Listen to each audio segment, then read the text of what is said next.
နကူးမလည်းတပည့်မှမတူပဲနဲ့အားလုံးဆနကူးမြိုင်လို့နာမည်ပေးတာညအခန်းပြင်မှာမျိုးသမီးတယောက်သားချော်လေးဆိုရအောင်ကြားလိုက်လို့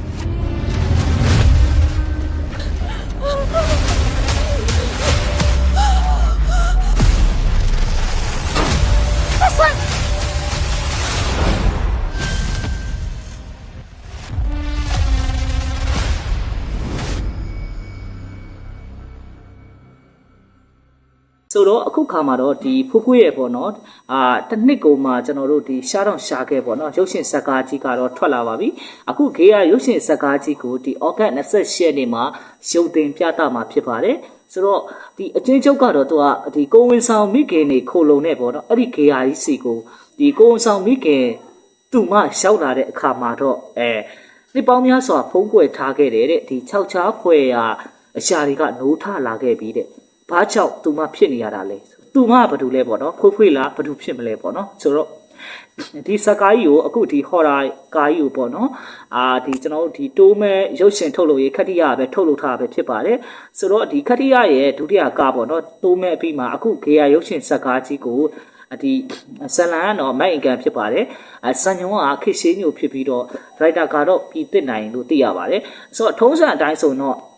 ဒီဖူးဖူးရဲ့ကားတွေဆိုရင်တော့ဒီ driver wine ပေါ့နော်ဟိုရှေ့မှာဆိုရင်ဒီ carbon outside တို့ပြီးတော့တတိုးသမီးတို့ပေါ့နော်နောက်ပြီးတော့ဘာရှုံးမယ်ဒဇိန်အိမ်ပေါ့နော်ဒါတွေကတော့ဒါဒဇိန်အိမ်ကတော့ကျွန်တော် driver မိနေပြတခြား driver ရိုက်တာပေါ့နော်ဆိုတော့ဒီကားတွေမှာတော့ဖူးဖူး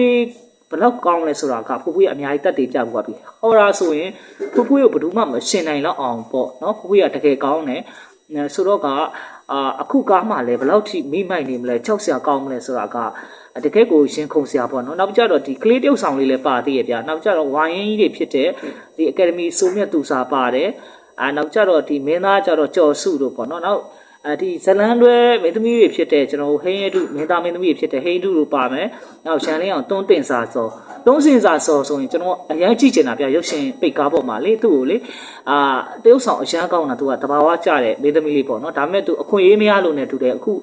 ဒီနေ့မှာပဲဒီရုပ်ရှင်ဇာတ်ကားမှာဒါတော့မှကျွန်တော်တို့ဒီmain character အနေနဲ့မဟုတ်ဘူးပေါ့နော်ဆိုတော့သူမဲချိုဇာတ်ကားထဲမှာဗျမဲချိုဇာတ်ကားထဲမှာပါတယ်ဒီမောင်ဖုံးလားမသိသူ့နာမည်တော့မေ့နေကျွန်တော်သူ့ကိုဒီတစ်ဖက်သက်ကြိုက်ရတဲ့မိန်းကလေးနေရာနေတရုပ်ဆောင်ထားတာတကယ်ကိုမိုက်တာနော်ဆိုတော့ဒီဩဂုတ်ဒီ10ရက်ကျော်လောက်ပဲရှိတယ်ဩဂတ်နဲ့18လောက်မှာ28ရက်နေ့မှာဒါတနိုင်ငံလုံးကိုရှုံတင်သွားမှာဆိုတော့ကဘယ်လောက်ထိထိတ်လက်6ချားဆိုတာကောင်းနေမလဲเนาะတုံလို့ပွဲဖြစ်နေမလဲဆိုတာကဒါဖူးဖူးရဲ့ပရိသတ်တွေကတော့တကယ်ကိုရှင်ခုံးနေစားမှာဖြစ်ပါတယ်တကယ်လို့ပေါ့เนาะဒီ28ရက်နေ့မှာဒီကားကြီးပွားရင်လည်းဘယ်လောက်ကောင်းလဲဖူးဖူးရဲ့ပြုတ်ဆောင်ချက်တွေကဘယ်လိုရှိလဲဘယ်လောက်ရှင်ခုံးစိတ်လို့ရှားစရာကောင်းလဲဆိုတာကိုဒီဗီဒီယိုလေးအောက်မှာ review လေးလည်း share ပေးတော့ပါအောင်လို့ကျွန်တော်ကတောင်းဆိုပါတယ်ဒီနေ့တော့ဒီလောက်ပါပဲကျွန်တော်ရဲ့ဒီ movie review လို့ပြောမလားပေါ့เนาะ trailer review လို့ပြောမလားဒီဟာလေးကိုကျွန်တော်ဒီမှာပဲအဆုံးသတ်လိုက်ပါတယ်အားလုံးကိုကျေးဇူးတင်ပါတယ်